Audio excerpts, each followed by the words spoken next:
السلام علیکم پیارے بچوں، آج ہم دیکھنے والے ہیں ہماری جماعت ہفتم کا شہریت کا پہلا سبق، جس کا نام ہے اپنے دستور کا تعارف۔ اس سبق سے متعلق آج ہم لوگ دیکھیں گے۔ اس سبق میں ہم ہمارے دستور کا مفہوم، دستور کے قوانین کے موضوعات اور حکومت کے کام وغیرہ، یہ تمام باتوں پر غور کریں گے اور انہیں سیکھنے کی، سمجھنے کی کوشش کریں گے۔ آئیے ہم اپنے سبق کی طرف بڑھتے ہیں۔ ہم نے پچھلی جماعت میں بہت کچھ سیکھا ہے، قوانین سے متعلق اور ان کی ضرورتوں سے متعلق بھی ہم نے بہت کچھ دیکھا ہے۔ جس طرح سے ہمارا خاندان، ہمارا اسکول، ہمارا گاؤں یا شہر، اس میں مختلف کام کاج باقاعدگی اور آسانی کے ساتھ چلتے ہیں۔ یہ کام قوانین اور ضابطوں کی مدد سے چلتے ہیں۔ ہر خاندان میں قوانین نہیں ہوتے ہیں، لیکن خاندان کے افراد کو آپس میں کیسے رہنا چاہیے، اس کے لیے کچھ ضابطے ہوتے ہیں۔ یعنی ہر خاندان میں قانون نہیں ہوتے ہیں کہ آپ کو یہ کرنا ہے، یہ نہیں کرے گے تو آپ لوگوں کو سزا ملے گی، ایسا کچھ نہیں ہوتا، لیکن ضابطے وغیرہ ہوتے ہیں کہ آپ کو یہ کرنا ہے، یہ نہیں کرنا ہے۔ جیسا کہ آپ لوگ خاندان کی تصویر، گاؤں کی تصویر، اسکول اور شہر کی تصویر جو ہے تو آپ لوگ دیکھ سکتے ہیں۔ یہاں پر کچھ قانون، کچھ ضابطے ہوتے ہیں جن کی مدد سے یہاں کے کام کاج چلتے ہیں۔ جیسے اسکول میں داخلے، یونیفارم اور پڑھائی کے سلسلے میں کچھ قوانین ہوتے ہیں کہ آپ کو ایسا یونیفارم پہننا ہے، داخلے اتنی عمر میں آپ لوگوں کے ہوں گے، وغیرہ وغیرہ۔ بہت سے مقابلوں میں ضابطے اور قوانین ہوتے ہیں۔ آپ لوگ جیسے دیکھتے ہوگے کرکٹ ہے، کبڈی ہے، کھوکھو ہے، تو ان میں بھی کچھ ضابطے اور کچھ قانون ہوتے ہیں جن پر ہر کھلاڑی کو عمل کرنا ضروری ہوتا ہے۔ ہمارے گاؤں یا شہر کے معاملات بھی تو قوانین کے مطابق ہی چلتے ہیں۔ اسی طرح ہمارے ملک کے معاملات بھی قوانین کے مطابق چلتے ہیں۔ ہمارا ملک ہندوستان ہے اور ہمارے ملک کا جو کام ہے، جو کام کاج ہے، وہ بھی قوانین کی مدد سے چلتا ہے۔ قوانین قانون کی جمع ہے نا۔ خاندان، اسکول، گاؤں یا شہر کے قوانین محدود نوعیت کے ہوتے ہیں، لیکن ملک کے قوانین یا ترمیمات، جنہیں شقیں بھی کہتے ہیں، وہ وسیع نوعیت کے ہوتے ہیں۔ ظاہر سی بات ہے، ہمارا ملک کافی بڑا ہے، تو ہمارے ملک کے جو قوانین ہوں گے وہ بھی بہت زیادہ اور وسیع ہوں گے۔ یہی جو ہے تو یہاں پر بتایا گیا ہے۔ آئیے ہم اور آگے کی طرف مزید معلومات دیکھتے ہیں۔ کیا آپ کے ذہن میں بھی سوالات ابھرتے ہیں جو سمیر اور سیما کے ذہن میں ہیں؟ یہاں پر سمیر بھی ہے اور سیما نام کی لڑکی بھی ہے۔ دونوں کے ذہن میں جو ہے تو کچھ سوالات ابھر رہے ہیں، یعنی سوالات پیدا ہو رہے ہیں۔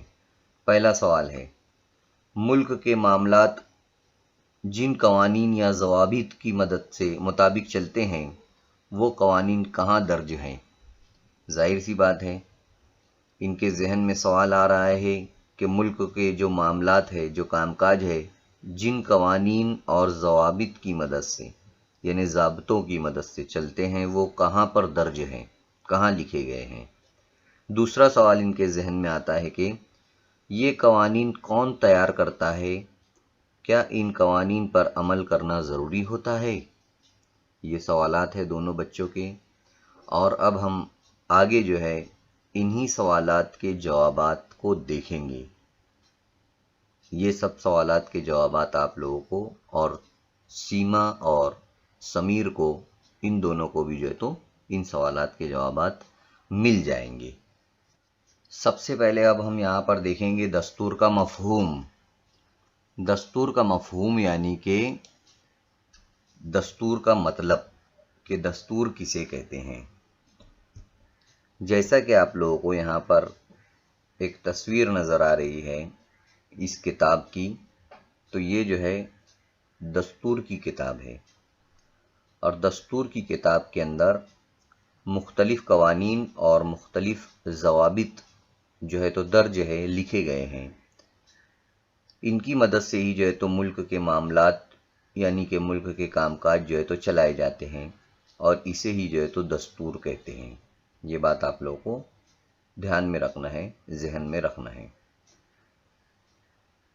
ملک کے معاملات سے متعلق قوانین وغیرہ جس کتاب میں درج ہوتے ہیں اسے دستور یا آئین کہتے ہیں، جیسا کہ میں ابھی آپ لوگوں کو بتایا ہوں۔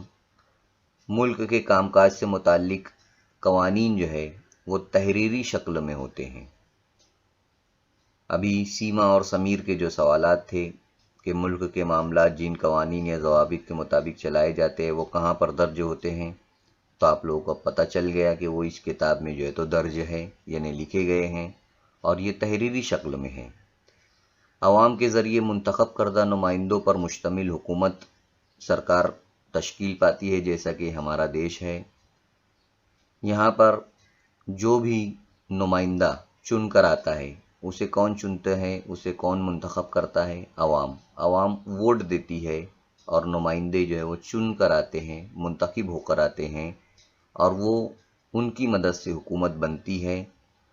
حکومت پر لازم ہوتا ہے کہ وہ دستور میں درج قوانین کے مطابق ہی ملک کا نظام جو ہے تو چلائے۔ حکومت کس طریقے سے نظام چلاتی ہے، ملک کا کام کاج سنبھالتے ہیں، وہ اس دستور کی مدد سے جو ہے تو سنبھالتے ہیں۔ دستور میں جو بھی قوانین ہیں یا ضوابط ہے وہ بہت بنیادی اہمیت رکھتے ہیں۔ حکومت دستور میں درج قوانین سے ٹکرانے والے دیگر قوانین نہیں بنا سکتی۔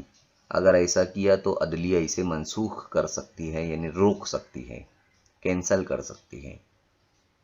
یعنی حکومت کو اگر نظام ملک کا چلانا ہوتا ہے تو اس دستور کی مدد سے چلاتے ہیں، اور ایسا کوئی بھی قانون حکومت نہیں بنا سکتی جو قانون دستور میں درج قانون سے ٹکرائے۔ اگر ایسا ہوتا ہے تو وہ عدالت اسے کینسل کر دیتی ہے۔ اب ہم یہاں پر نیا ٹاپک دیکھتے ہیں جس کا نام ہے دستور کے قوانین کے موضوعات، یعنی دستور میں جو قوانین ہیں وہ کن کن موضوعات پر بنائے گئے ہیں۔ دستور میں درج قوانین مختلف موضوعات کا احاطہ کرتے ہیں، جیسے شہریت، شہریوں کے حقوق، جیسا کہ تصویر میں آپ لوگ دیکھ سکتے ہیں، یہ شہری اپنے حقوق مانگ رہے ہیں۔ شہریوں اور حکومت کے درمیان تعلقات، اسی طرح حکومت کی قانون سازی کے موضوعات، حکومت جو قانون بناتی ہے وہ، اور انتخابات، جیسا کہ آپ لوگ دیکھ سکتے ہیں انتخابات کی یہاں پر ووٹر مشین کی جو تو تصویر نظر آ رہی ہے۔ اسی طرح حکومتی جو کام کاج ہوتے ہیں اس پارلیمنٹ میں انجام دیے جاتے ہیں، یہ پارلیمنٹ کی تصویر ہے، یہاں سے قانون بنائے جاتے ہیں۔ تو یہ موضوعات جو ہے تو اس میں شامل ہوتے ہیں۔ دستور کے مطابق حکومت کا کام کاج چلانے کے اصول بہت سے ممالک نے اپنائے ہیں، ہے نا۔ بہت سارے ممالک ہیں جہاں پر دستور ہے، جس طرح سے بھارت میں دستور ہے اسی طرح دوسرے ممالک میں یعنی دوسرے ملکوں میں بھی جو ہے تو دستور ہے۔ اس کے باوجود مختلف ملکوں کے دستور کی نوعیت الگ الگ ہوتی ہے، یعنی ایسا نہیں ہے کہ ہر ملک کا دستور ہمارے ملک کی طرح ہو، ایسا نہیں ہے۔ وہ بلکہ اپنی تاریخ کے حساب سے، اپنی ثقافت کے حساب سے، اپنے سماج کے حساب سے، یعنی اس کے مطابق وہاں کے قوانین، وہاں کے ضوابط بنائے گئے ہیں، اور اس ملک کی ضرورت کیسی ہے وہ تمام باتوں کو مد نظر رکھ کر، یعنی سامنے رکھ کر ہر ملک کے دستور، اپنے اپنے دستور لوگوں نے بنائے ہیں۔ اب دیکھیے یہاں پر دیا ہوا ہے کہ کیا آپ جانتے ہیں، کیا ہمیں جاننا ہے۔ یہاں پر بتایا گیا ہے کہ امریکہ اور برطانیہ یہ دو ملک ہیں، جسے انگلستان بھی کہتے ہیں برطانیہ کو۔ ان کی حکومتوں کا کام کاج دستور کے مطابق چلتا ہے، جیسا کہ ہمارے بھارت کا چلتا ہے، لیکن ان دونوں ممالک کے دستور الگ الگ ہیں۔ مثلا امریکہ کا دستور 1779 میں نافذ ہوا۔ یہ تحریری شکل میں ہے، یعنی لکھا ہوا ہے، اور صرف 7 نکات پر مشتمل ہے، یعنی اس میں صرف 7 نکات شامل ہے، 7 باتیں یا 7 پوائنٹ۔ لیکن 225 سال گزر گئے، اس کے باوجود امریکہ کا حکومتی کام کاج اسی دستور کے مطابق چلتا ہے۔ یہ یہاں پر بتانے کی کوشش کی گئی ہے۔ امریکہ کے دستور کے بارے میں معلومات تھی۔ اب یہاں پر برطانیہ کے بارے میں بتایا گیا ہے، برطانیہ کے دستور کے بارے میں، جیسا کہ آپ لوگوں کو نقشے میں برطانیہ کی تصویر نظر آ رہی ہے، جہاں پر انگلینڈ بنا ہوا ہے، انگلینڈ لکھا ہوا ہے۔ برطانیہ کی تاریخ صدیوں پر پھیلی ہوئی ہے۔ حکومتی کام کاج کے قوانین یہاں روایات، رسم و رواج کی شکل میں ملتے ہیں، اس کے باوجود ان پر سختی سے عمل کیا جاتا ہے۔ سن 1215 میں ہونے والے میگنا کارٹا معاہدے کے بعد سے برطانیہ کا دستور فروغ پاتا ہے۔ کچھ تحریری قوانین پر مشتمل ہونے کے باوجود برطانیہ کے دستور کا زیادہ تر حصہ غیر تحریری ہے، یعنی لکھا ہوا نہیں ہے۔ اس کے باوجود بھی یہاں کے ملک کا نظام بہتر طریقے سے چلتا ہے۔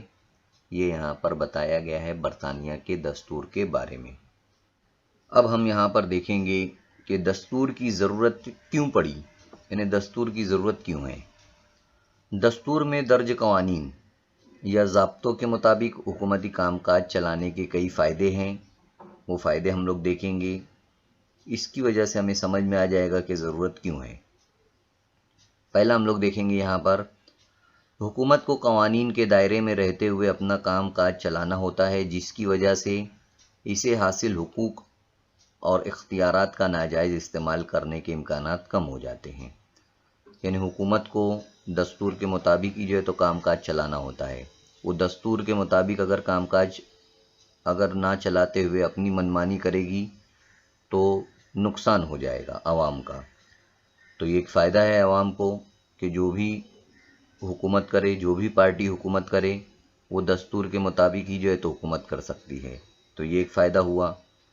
پھر دوسرا، دستور میں شہریوں کے حقوق اور ان کی آزادیوں کا ذکر ہوتا ہے، اس لیے جو ہے تو شہریوں کے جو حقوق ہے وہ کوئی نہیں چھین سکتا۔ جو بھی شہریوں کے حقوق ہے، یعنی جو بھی حق ہے، جیسے آزادی کا حق، روزگار حاصل کرنے کا حق، تعلیم حاصل کرنے کا حق، تو یہ سب حقوق جو ہے وہ دستور میں ہے، انہیں کوئی نہیں چھین سکتا۔ یہ ایک فائدہ ہے۔ اس کے بعد دستور کے قوانین کے مطابق حکومت کا کام کاج چلانا قانون کی حکمرانی قائم کرنے جیسا ہے، کیونکہ اس میں اقتدار کے ناجائز استعمال یا منمانی کی گنجائش نہیں ہوتی، جیسا کہ اس سے پہلے بتایا گیا ہے کہ جو بھی پارٹی حکومت کرے گی وہ دستور کے مطابق ہی کام کرے گی۔ اس کا مطلب یہ ہوتا ہے کہ قانون کی جو ہے تو حکومت ہو جاتی ہے اور وہ بہتر ہوتا ہے عوام کے لیے۔ دستور کے مطابق حکومتی کام کاج کے پیش نظر حکومت پر عام انسان کے اعتبار میں اضافہ ہوتا ہے، یعنی عوام جو ہے وہ حکومت کے اوپر بھروسہ کرتی ہے۔ حکومتی کام کاج میں انسان کی بڑھتی ہوئی شمولیت کی وجہ سے جمہوریت مضبوط ہوتی ہے، اور جب عوام حکومت پر بھروسہ کرتی ہے تو اس کی وجہ سے جمہوریت یعنی عوام کی حکومت، یہ بات کو مزید اضافہ ملتا ہے، یہ مضبوط ہوتا ہے۔ دستور اپنے ملک کے سامنے کچھ سیاسی مثالیں پیش کرتا ہے۔ اس سمت پیش قدمی کرنا اس ملک کے لیے لازم ہوتا ہے، جس کی وجہ سے عالمی امن، تحفظ اور انسانی حقوق کی حفاظت کا ماحول تیار ہوتا ہے۔ یعنی دستور کے اندر بہت ساری ایسی باتیں شامل ہیں جس کی وجہ سے پوری دنیا میں امن و امان قائم کیا جا سکتا ہے، انسانوں کا تحفظ کیا جا سکتا ہے، جیسا کہ ایک دوسرے کی مدد کرنا۔ یہاں تصویر میں جو ہے تو بتایا جا رہا ہے کہ کس طریقے سے ایک دوسرے کی مدد کی جاتی ہے۔ دستور میں شہریوں کے فرائض کا تذکرہ بھی ہوتا ہے اور شہریوں کی ذمہ داریوں کا بھی تعین ہوتا ہے، جیسا کہ یہاں پر شہریوں کی تصویر بھی دی گئی ہے۔ حکومت کے قوانین جہاں بنتے ہیں الگ الگ ریاستوں میں، وہ بھی یہاں بتایا گیا ہے۔ اور مختلف شہریوں کی تصاویر دی گئی ہے۔ تو ان کی کچھ ذمہ داریاں بھی ہوتی ہے، کچھ فرائض بھی ہوتے ہیں جن کا ذکر دستور میں ہوتا ہے، اور وہ ان کے اوپر عمل کرنا بھی جو ہے تو ضروری ہوتا ہے۔ اب ہم یہاں پر دیکھیں گے حکومتی امور یعنی کیا، یعنی حکومت کے کام کاج۔ حکومت کون کون سے کام کاج کرتی ہے وہ دیکھنے والے ہیں ہم لوگ۔ حکومتی امور میں کن باتوں کا شمار ہوتا ہے وہ دیکھیں گے۔ ملک کی سرحد کی حفاظت کرنا، جیسا کہ فوجی یہاں پر کھڑے ہیں ملک کی سرحد کی حفاظت کر رہے ہیں، یہ حکومت نے انہوں نے ان کو یہاں پر ڈیوٹی لگائی ہے۔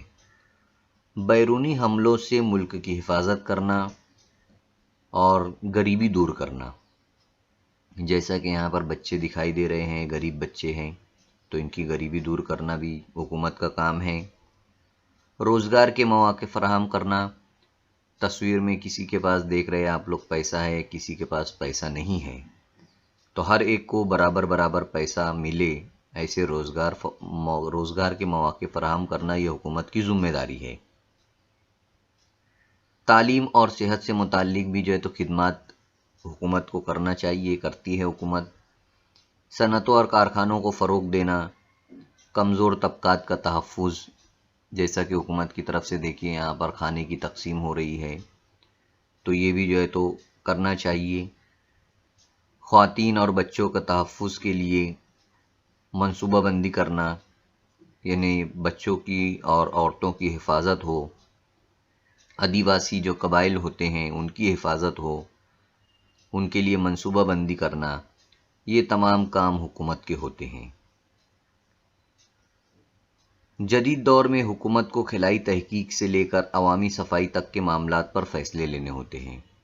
ملک ترقی کرے اس کے لیے خلائی تحقیق، یعنی آسمان میں جو بھی خلائی تحقیقیں ہوتی ہیں وہاں سے لے کر عوامی صفائی تک تمام کام حکومت کو سنبھالنا ہوتے ہیں۔ اب ہم آگے دیکھنے والے ہیں دستور سازی کا پس منظر، یعنی جو دستور بنایا گیا تو وہ کب، کیسے، کہاں پر، کس طرح سے بنائے اس دستور کو، وہ ہم لوگ دیکھیں گے۔ جیسا کہ آپ لوگ جانتے ہیں کہ ہمارا ملک 15 اگست 1947 کو آزاد ہوا، لیکن آزادی سے ایک سال پہلے یعنی 1946 میں دستور بنانے کا کام شروع ہو چکا تھا۔ تحریک آزادی کے رہنماؤں کا ماننا تھا کہ آزاد بھارت کا حکومتی کام کاج انگریزوں کے تیار کردہ دستور کے مطابق نہیں بلکہ بھارتیوں کے تیار کردہ دستور کے مطابق چلنا چاہیے۔ لہٰذا بھارت کا دستور تیار کرنے کے لیے ایک کمیٹی تشکیل دی گئی جسے دستور ساز مجلس کہا جاتا ہے، جو ہمارے بھارت کے آزادی کے رہنما تھے۔ جیسا کہ آپ لوگ تصویر میں بھارت کی تصویر بھی دیکھ سکتے ہیں ہمارے دیش کی، اور ان کے جو رہنما تھے ہمارے وہ بھی دیکھ سکتے ہیں یہاں پر۔ نانا صاحب ہے، رانی لکشمی بائی، بہادر شاہ ظفر، تاتیا ٹوپے، راجا رام موہن رائے، گاندھی جی وغیرہ وغیرہ، جتنے بھی یہاں پر تصویر میں دکھائے گئے ہیں، مولانا آزاد بھی ہیں، تو ان سب لوگوں نے آزادی کے لیے لڑائیاں کی، کوششیں کی، اور ان کا ایسا کہنا تھا کہ ہم انگریزوں کے دستور پر کیوں عمل کریں گے، بلکہ ہم خود اپنا ایک دستور بنائیں گے۔ اس کے لیے انہوں نے ایک کمیٹی بھی بنائی جس کا نام تھا دستور ساز مجلس۔ تو آئیے اب ہم دستور ساز مجلس کے بارے میں دیکھیں گے۔ جب انگریزوں کی حکومت تھی تو انگریزوں نے انتظام کے لحاظ سے، انتظامی سہولت کے حساب سے انہوں نے ملک کو 3 صوبوں میں بانٹ دیا تھا۔ یہاں پر بمبئی، صوبہ بنگال اور صوبہ مدراس، ایسے 3 صوبے تھے، جیسا کہ آپ لوگ تصویر میں دیکھ سکتے ہیں۔ یہاں پر ممبئی ہے ہمارا، اسی طرح صوبہ بنگال یہ والا جہاں پر کلکتہ لکھا ہوا ہے، اور صوبہ مدراس یہ والا، ابھی تو ان کے نام بھی جو ہے تو چینج ہو گئے ہیں، یہ کولکتہ ہو گیا ہے، بامبے سے یہاں پر یہ ممبئی ہے، اور مدراس جو ہے وہ چنئی بن گیا ہے۔ تو اس طریقے سے پہلے جو ہے تو ان کے نام اس طریقے سے تھے، اور یہاں پر انتظامی سہولت کے حساب سے 3 حصوں میں بانٹا گیا تھا۔ ان علاقوں کے انتظامی امور کی دیکھ بھال عوامی نمائندوں کے ذریعے کی جاتی تھی۔ کچھ علاقوں کے انتظامی امور مقامی راجاؤں کے ذمہ تھا، یعنی وہاں پر راجا لوگ بھی جو ہے تو حکومت کرتے تھے، انتظام کو سنبھالتے تھے۔ ایسے علاقے کو سنستھان، خود مختار ریاست اور ان کے منتظم کو حکمراں کہا جاتا تھا۔